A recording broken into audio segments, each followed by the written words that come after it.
Dhanik Bharat Educational Institutions, Inter, IIT, JEE, NEET, admission open. Mahatma Gandhi జాతీయ గ్రామీణ ఉపాధి హామీ పథకం పేరు మార్పు జరిగింది. విబిజి రామ్జీ చట్టం నేటి నుంచి అమల్లోకి వచ్చింది. విబిజి రామ్జీ యాక్ట్ అంటే Viksit Bharat guarantee for Rozgar and Ajeevika mission Gramin. ఉపాధి హామీ పథకంలో 100 రోజులుగా ఉన్నటువంటి పని దినాలను 125 రోజులకు పెంచారు. రోజువారీ వేతనాన్ని కనిష్టంగా 300 రూపాయల నుంచి గరిష్టంగా 409 రూపాయలు చెల్లించేలా నిర్ణయించారు. విబిజి రామ్జీ పథకం కింద 21 రాష్ట్రాల్లో రోజువారీ వేతనం 300 రూపాయలుగా నిర్ణయించారు. తెలంగాణలో రోజువారీ కూలీ 308 రూపాయలు, ఆంధ్రప్రదేశ్లో 312 రూపాయలుగా ఉంది. ఇక సిక్కింలోని 3 పంచాయతీలకు మాత్రం ప్రత్యేకంగా 450 రూపాయల వేతనంగా నిర్ణయించడం జరిగింది. దీనికి సంబంధించి విమర్శలు అయితే వ్యక్తమవుతున్నటువంటి పరిస్థితి. దీనిపై మరిన్ని అప్డేట్స్ మా కరెస్పాండెంట్ కిరణ్ అందిస్తారు. కిరణ్, ఆ వేతనాల పెంపుకు సంబంధించి, ఉపాధి హామీ కూలీల వేతనాల పెంపుకు సంబంధించి 60% కేంద్రం, 40% రాష్ట్రాల మీద పడబోతున్నటువంటి పెను భారం, అలాగే దీనికి సంబంధించి ఆ వేతనాల పెంపులో కూడా ఉన్నటువంటి వ్యత్యాసం, అంటే ఉత్తరాదిన ఒకలాగా, దక్షిణాదిన ఒకలాగా, తెలంగాణ నుంచి అప్పుడే విమర్శలు కూడా మొదలైనటువంటి పరిస్థితి ఉంది. పేరు మార్పుకు సంబంధించి కూడా అన్ని విధాలుగా కూడా ఈ పథకానికి సంబంధించి ఏంటి అప్డేట్స్ అలా చూడాలి? మురళి, మహాత్మా గాంధీ జాతీయ గ్రామీణ ఉపాధి హామీ పథకం స్థానంలో ఏవైతే విబి రామ్జీ పథకాన్ని తీసుకొచ్చారో, అయితే ఇక్కడ ప్రధానంగా మనం ఒకసారి ఈ ఉపాధి హామీ పథకం గతంలో యూపీఏ ప్రభుత్వంలో మొదలైంది. 2008 ఆ ప్రాంతంలో అనంతపురం జిల్లా బండ్లపల్లిలో జాతీయ గ్రామీణ ఉపాధి హామీ పథకాన్ని ప్రారంభించారు.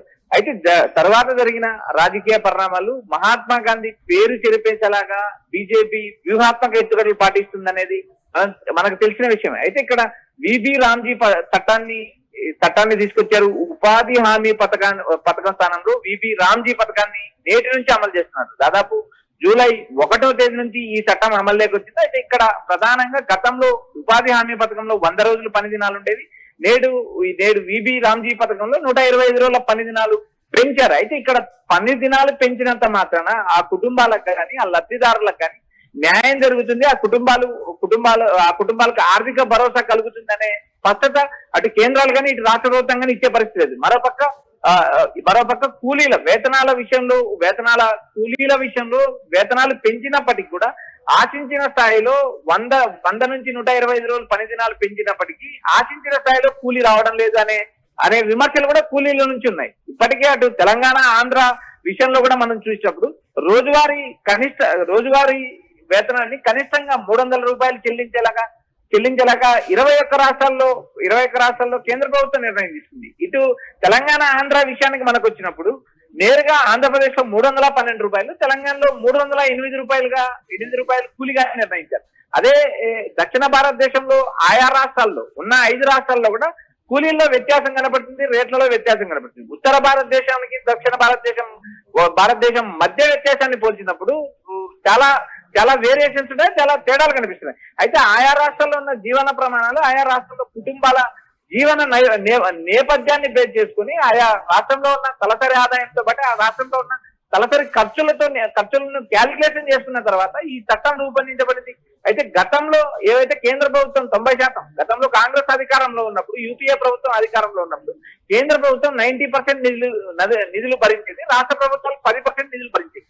ఇప్పుడు ఏదైతే విబి రామ్జీ పథకాన్ని మనం ఒక్కసారి గమనిస్తే కేంద్ర ప్రభుత్వం 60%, రాష్ట్ర ప్రభుత్వం 40% భరిస్తుంది. ఇక్కడ కేవలం ఏదైతే రోజులు పెంచినంత మాత్రాన కూలీలకు రోజులు పెంచినంత మాత్రాన కూలీలకు ఆర్థిక భరోసా కలగదు. మరోపక్క వేరు రాష్ట్రాల్లో 300 రూపాయల నుంచి గరిష్టంగా 450 రూపాయలు కూలీగా ఉంది. సిక్కిం లాంటి రాష్ట్రాల్లో, ఏదైతే చైనా బార్డర్ అటు సమీపంలో ఉన్న సిక్కిం లాంటి రాష్ట్రాల్లో కొన్ని పంచాయతీల్లో దాదాపు గరిష్టంగా 450 రూపాయలు కూడా చెల్లించే పరిస్థితి.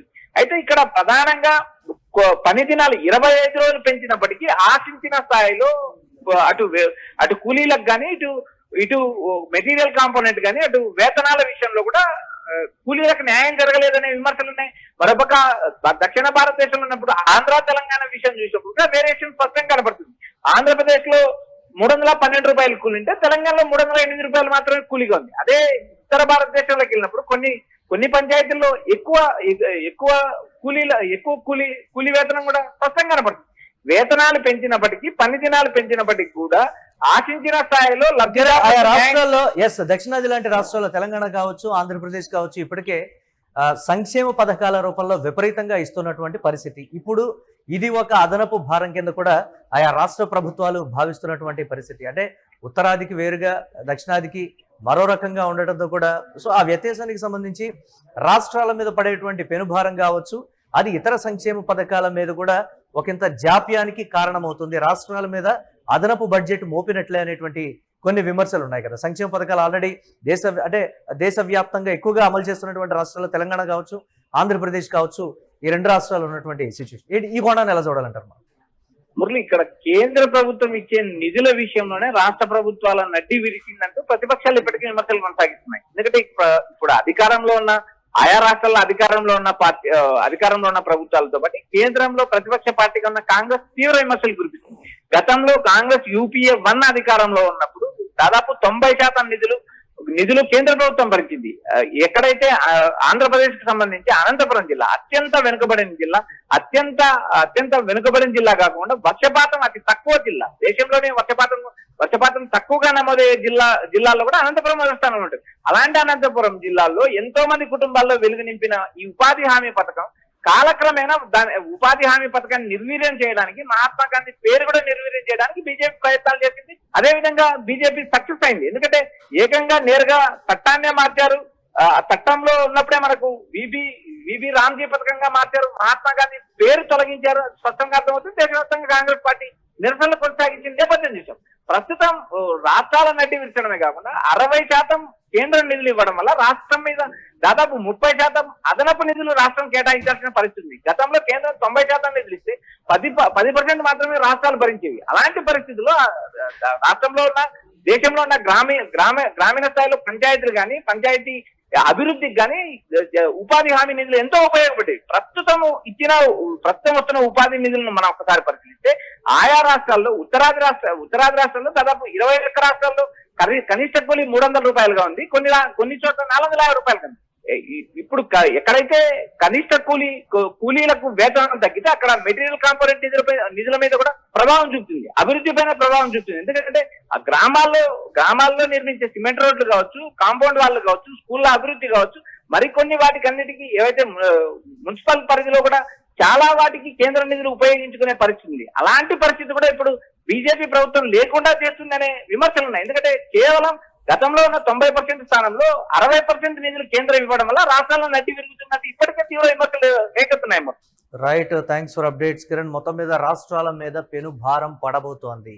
గతంలో 90% కేంద్ర ప్రభుత్వం, 10% మాత్రమే రాష్ట్ర ప్రభుత్వాల మీద ఉండేది. ఈ పథకానికి సంబంధించి పేరు మార్పు దగ్గర నుంచి ఇచ్చేటువంటి వేతనానికి సంబంధించి కావచ్చు, పెంచినటువంటి పని దినాలు పెంచడానికి సంబంధించి హర్షం వ్యక్తమవుతుంది. కానీ ఇప్పుడున్నటువంటి ఆర్థిక పరిస్థితుల్లో అన్ని రాష్ట్రాలు కూడా ఆర్థికంగా కుదేలైపోయినటువంటి ప్రస్తుత పరిస్థితుల్లో తెలంగాణ, ఆంధ్రప్రదేశ్ లాంటి రాష్ట్రాల్లో విపరీతంగా సంక్షేమ పథకాలు కొన్ని వేల కోట్ల రూపాయలు సంవత్సరానికి ఇస్తున్నటువంటి ప్రస్తుత పరిస్థితుల్లో వాటి అమలే ఇబ్బందిగా ఉన్నటువంటి ప్రస్తుత సిచ్యువేషన్లో కేంద్ర ప్రభుత్వం ఒక 40% మీరు భరించాలి, 60% మేము భరిస్తామనేటువంటి మాటకు సంబంధించి కూడా ఈ పథకం మీద పేరు మార్పు దగ్గర నుంచి నిధుల కేటాయింపు వరకు కూడా ఇబ్బందికర పరిస్థితులు అయితే ఎదురవుతున్నాయి. విమర్శలు అయితే వస్తున్నటువంటి పరిస్థితి.